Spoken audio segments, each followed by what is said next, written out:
الحمد لله رب العالمين والصلاة والسلام على سيد المرسلين وعلى آله وصحابه أجمعين. أعوذ بالله من الشيطان الرجيم. بسم الله الرحمن الرحيم. وأخرى لم تقدروا عليها قد أحاط الله بها وكان الله على كل شيء قديرا. صدق اللہ العظیم. معزز سامعین کرام اور پردہ نشین خواتین، سورہ فتح کی اس آیت کریمہ میں غنائم حنین کی طرف یعنی کہ غزوہ حنین کی غنیمت کی طرف اشارہ ہے. حنین یہ مکۃ المکرمہ سے لے کر طائف والا جو راستہ ہے اس کے درمیان کے اندر ایک وادی ہے، اسے حنین کہا جاتا ہے. جب نبی کریم صلی اللہ علیہ وسلم نے مکہ فتح کر لیا تو حنین کے دو قبیلے جس کو حوازین اور ثقیف کہتے ہیں، جو یہ دو قبیلے تھے وہ بڑے جنگجو قبیلے تھے، لڑائی میں بڑی مہارت رکھتے تھے اور خصوصاً تیر اندازی کے اندر یہ لوگ بڑے ماہر تھے. تو ان لوگوں نے دیکھا کہ مسلمانوں نے مکہ فتح کر لیا ہے تو ہو سکتا ہے کہ یہ لوگ اب ہم پر حملہ کر دے، تو ایسا کیوں نہ ہو کہ وہ لوگ ہم پر حملہ کرے اس سے پہلے ہم ان پر حملہ کر دے، کیونکہ یہ بڑے جنگجو قبیلے تھے. اب ان کے ساتھ قبیلہ مضر، جسم اور بنو ہلال کے چند لوگ اور اس کے علاوہ سعد بن بکر کے قبیلے کے لوگ، یہ سارے کے سارے مل گئے. اور ان کا جو سردار تھا مالک بن عوف، اس کے پاس آئے لوگ اور یہ بات طے ہوئی کہ ہمیں ان لوگوں پر حملہ کرنا ہے. اب ان کی تعداد تھی 20,000 کے قریب. کتنی تعداد تھی بھائی؟ 20,000 کے قریب تعداد تھی. خیر، اب یہ لوگ جب چلے ہیں تو وادی اوتاس پر پہنچے تو اس وقت قبیلہ جسم کا جو سردار تھا، پرانا سردار کہ جس کا نام تھا درید بن سما، یہ بھی ان کے ساتھ. یہ جنگ کے اندر بڑی مہارت رکھتا تھا، اچھی مہارت رکھتا تھا اور یہ نابینا ہو گیا تھا، لیکن اس کے باوجود لوگ اس کو لے کر آئے تھے. کیوں؟ کہ اس کا تجربہ ہمیں کام آئے گا، اس سے مشورہ لیں گے تو ہمیں کیا ہوگا بھائی؟ فائدہ ہوگا. تو اس کو لے کر وہ لوگ آئے تھے. یہ درید بن سما جب ساتھ میں ہے اور وادی اوتاس پر پہنچے تو اس نے پہلا ہی سوال یہ کیا کہ یہ کون سی جگہ ہے جہاں تم نے جنگ کے لیے منتخب کیا ہے، انتخاب کیا ہے؟ تو وہ کہنے لگا، تو اسے کہا گیا کہ یہ وادی اوتاس ہے. تو درید کہنے لگا کہ بہت ہی بہترین جگہ تم نے پسند کی ہے، لڑائی کے لیے بہت بہتر جگہ ہے، نہ اتنی سخت ہے کہ تکلیف ہو، نہ اتنی نرم ہے کہ پیر گھس جائے، تو بہت اچھی جگہ آپ لوگوں نے پسند کی ہے. پھر اس نے کلمہ اور کہا کہ کیا میں دیکھ رہا ہوں کہ اونٹوں کی بلبلاہٹ، بچوں کا گریہ، گدھوں کی ڈھینچ اور اس طریقے سے بکریوں کی ممیاہٹ مجھے سنائی دے رہی ہے. ممیاہٹ یعنی کہنے کا مقصد یہ کہ بکریوں کی آواز، اونٹ کی آواز، گدھے کی آواز، بچوں کا رونا، یہ سب مجھے سنائی دے رہا ہے. تو لوگوں نے اسے کہا کہ دراصل بات یہ ہے کہ مالک بن عوف جو ہے یہ اس نے حکم دیا تھا کہ تم اپنی عورتوں کو، اپنے مویشی جانور کو لے کر چلو. تو اس نے فرمایا کہ مالک کو میرے پاس بلاؤ. مالک آیا، کہا کہ یہ کیا وجہ ہے بھائی کہ تم لشکر کے ساتھ ان سب کو بھی لے کر آ گیا؟ تو وہ کہنے لگا کہ وجہ میری یہ ہے کہ میں اس لیے ان کی عورتوں اور مویشی کو لے کر آیا ہوں کہ یہ لوگ ڈٹ کر مقابلہ کرے، پیچھے نہ ہٹے. سمجھ میں آئی بات؟ میدان میں جب ان کی عورتیں بھی ہوں گے، ان کے جانور بھی ہوں گے، تو یہ لوگ ڈٹ کر مسلمانوں کا مقابلہ کریں گے اور پیچھے ہٹ کریں گے نہیں. تو درید نے اس سے کہا کہ تو نے بہت بڑی غلطی کی ہے. بہت بڑی غلطی کی. کیا شکست کھانے والا اپنے مال سامان کو لے کر واپس جاتا ہے؟ اور اس نے کہا تھوڑی دیر کے لیے مان لو کہ تمہاری شکست ہو گئی تو یہ تمہاری عورتیں، تمہارے جانور، یہ تو مال غنیمت کے اندر ان کے پاس چلے جائیں گے. سمجھ میں آئی بات؟ تو آپ بہتر اس سے یہ ہے کہ ان عورتوں کو، جانوروں کو تمہارے لشکر سے جدا یعنی بہت دور کر دو اور تم لڑائی شروع کرو. اور جب جنگ ہو جائے، یعنی جنگ میں شروع ہو جائے اور ان لوگوں کو پتا چلے کہ بھئی ہم کامیاب ہونے والے ہیں، تو یہ پیچھے سے شریک ہو جائیں گے. ورنہ مان لو کہ اگر شکست ہو گئی، تھوڑی دیر کے لیے مان لو کہ شکست ہو گئی، تو یہ لوگ پیچھے سے بھاگ جائیں گے. کم از کم مسلمانوں کے ہاتھوں میں تو نہیں آئے گا. تمہاری عورتیں، تمہارے بچے، ان کے ہاتھوں میں تو نہیں آئے گا. تم نے بہت غلط قدم اٹھایا ہے، یہ درید نے کہا. تو مالک بن عوف نے کہا ایک سے دوسرا ہوا نہیں. اس نے یہ کہا قبیلہ حوازین اور قبیلہ ثقیف سے کہ تم میرے ساتھ لڑنا چاہتے ہو، میری کمانڈری میں لڑنا چاہتے ہو، یہ تو بوڑھا ہو گیا ہے، اس کی عقل کھو گئی ہے، اس کو چھوڑو. تم میرے ساتھ رہنا چاہتے ہو لڑنا؟ اگر تم میرے ساتھ لڑنا نہیں چاہتے تو میں خودکشی کر جاؤں گا. تو قبیلہ حوازین اور قبیلہ ثقیف کے لوگوں نے کہا نہیں، ہم تمہارے ساتھ ہیں. اب درید کی رائے کو کیا کر دیا بھائی؟ سائیڈ کے اندر کر دیا.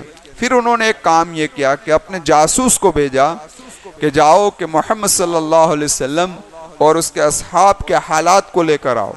یہ جاسوس جب آیا، جاسوس آئے تو ہوا ایسا کہ اللہ تبارک و تعالیٰ نے چھت قبر گھوڑے کے اوپر سفید لباس والے دکھا دیے.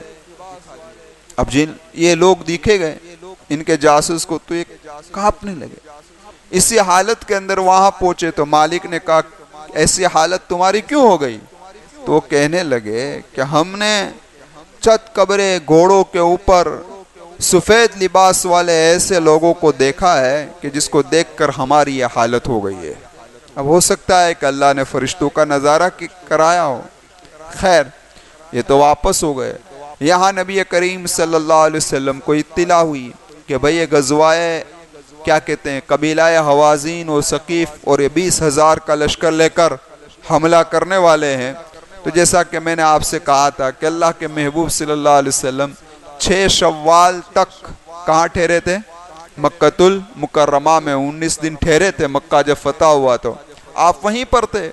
اب جب اطلاع ملی تو اللہ کے محبوب صلی اللہ علیہ وسلم نے بھی ایک جاسوس بھیجا جن کا نام ہے حضرت عبداللہ بن حضرت اسلمی رضی اللہ تعالیٰ عنہ.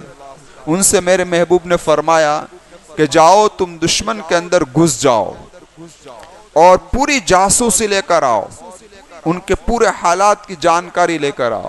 یہ صحابی رسول تھے، اللہ کے محبوب کا حکم تھا اپنی جان کو خطرے میں رکھ کر لشکر کے اندر گھس جانا یہ کوئی معمولی کام نہیں ہے.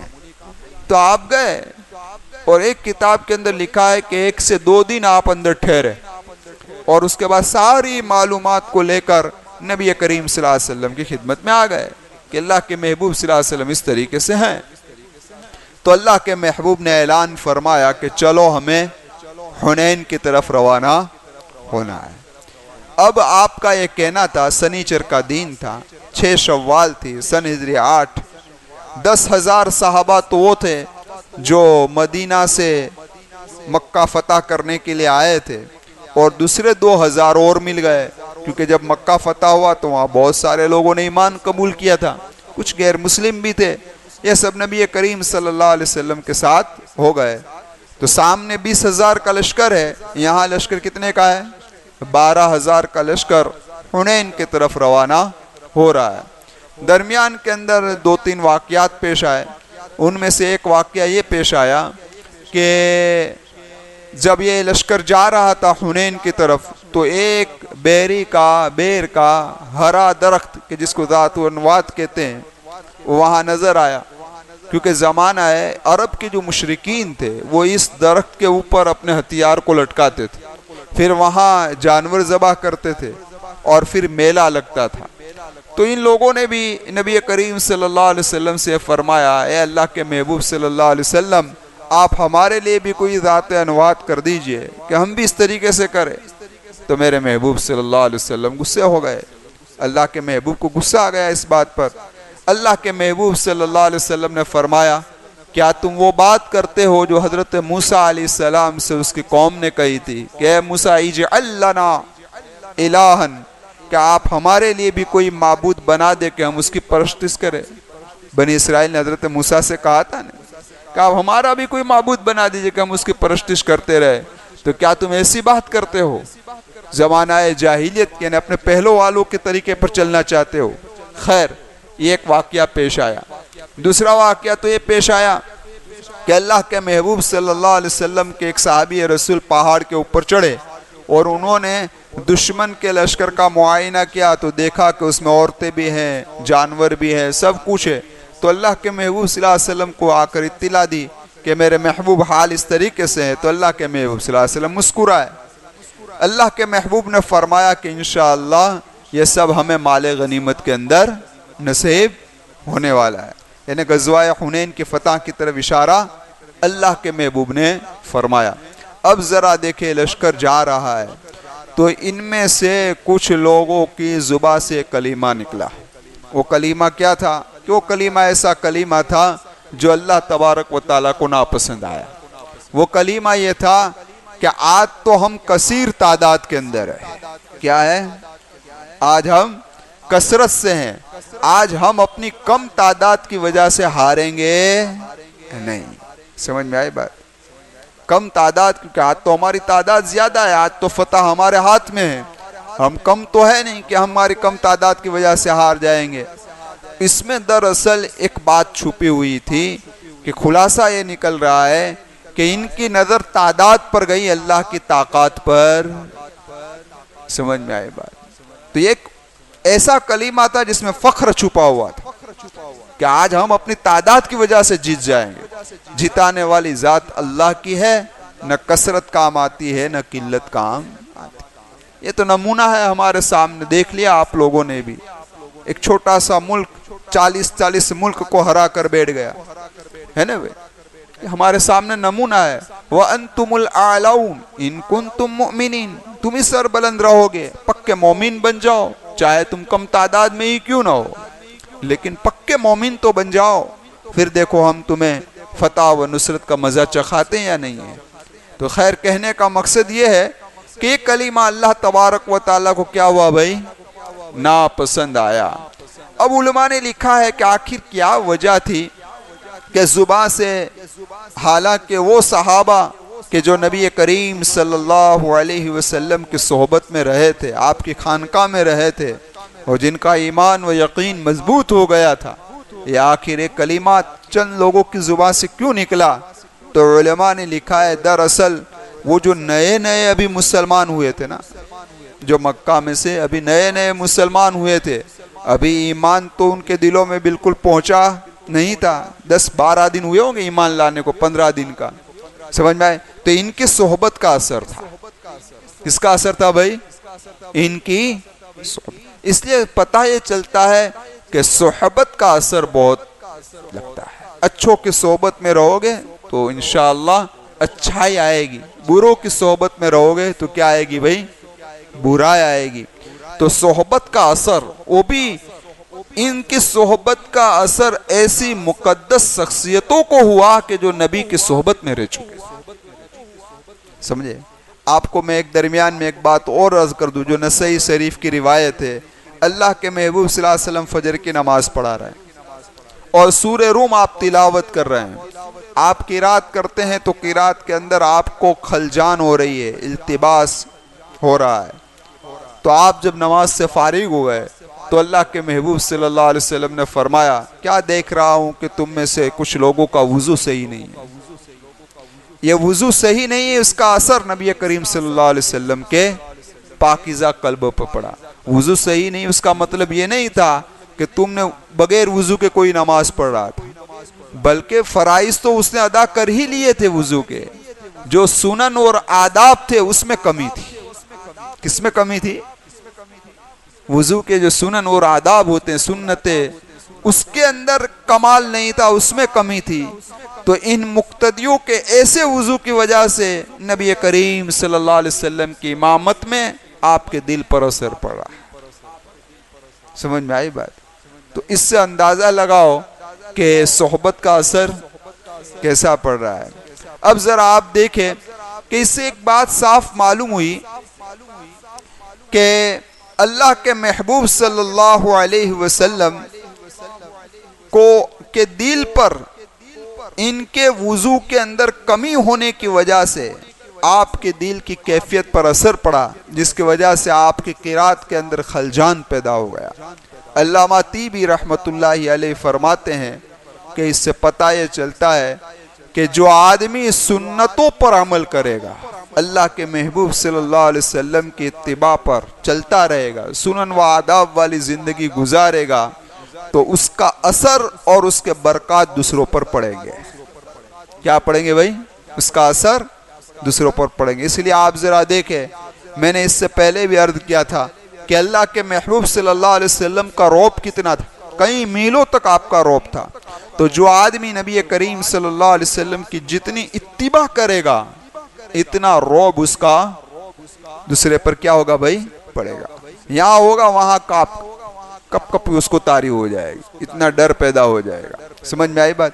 تو اس سے علامہ طیبی فرماتے ہیں کہ جو آدمی سنتوں کو یعنی آپ کی اتباع کو چھوڑتا ہے، آداب کو چھوڑتا ہے، تو فتوحات غیبیہ سے بھی یہ محروم ہو جاتا ہے۔ سمجھ میں؟ اور اس کا اثر یہ پڑتا ہے کہ اس کے سنتوں کے چھوڑنے کی وجہ سے دوسرے لوگوں بھی برکت سے محروم ہو جاتے ہیں۔ کس سے محروم ہوتے ہیں؟ خیر و برکت سے۔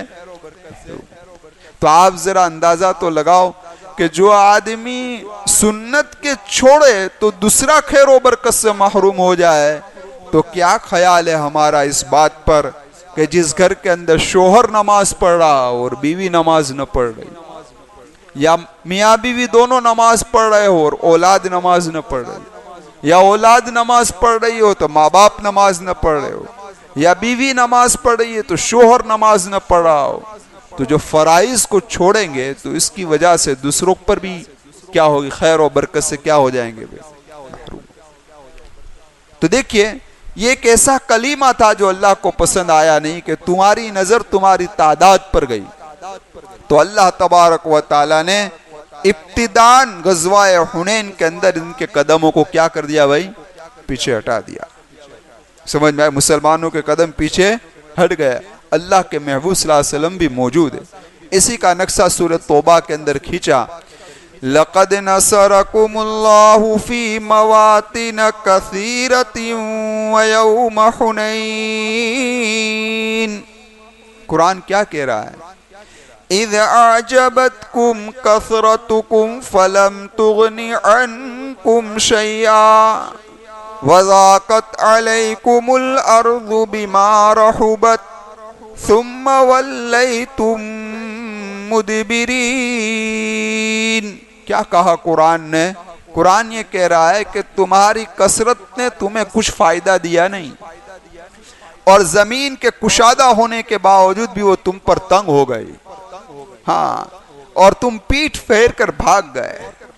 بڑا مجمع 12,000 کا، اتنی بڑی تعداد، ابتدا میں جب اٹیک گیروں کی طرف سے ہوا پیچھے ہٹ گئے تھے مسلمان۔ یہ صرف اس کلمے کی وجہ سے، انہیں اپنی تعداد پر فخر تھا۔ کسی بھی چیز پر فخر کرنا، اپنی طاقت پر، اپنی کثرت پر، اپنے عہدے پر کسی پر فخر کرنا نہیں چاہے۔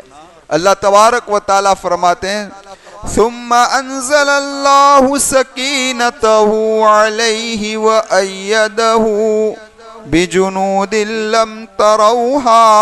اللہ فرماتے ہیں کہ پھر ہم نے تمہاری مدد کی، ہم نے تمہاری مدد کی، اور ایسا لشکر ہم نے تمہارے لیے بھیجا کہ جس کو تم دیکھتے نہیں تھے، یعنی اللہ نے فرشتوں کو پھر نازل کیا، پھر اللہ نے دشمنوں کو شکست عطا فرمائی۔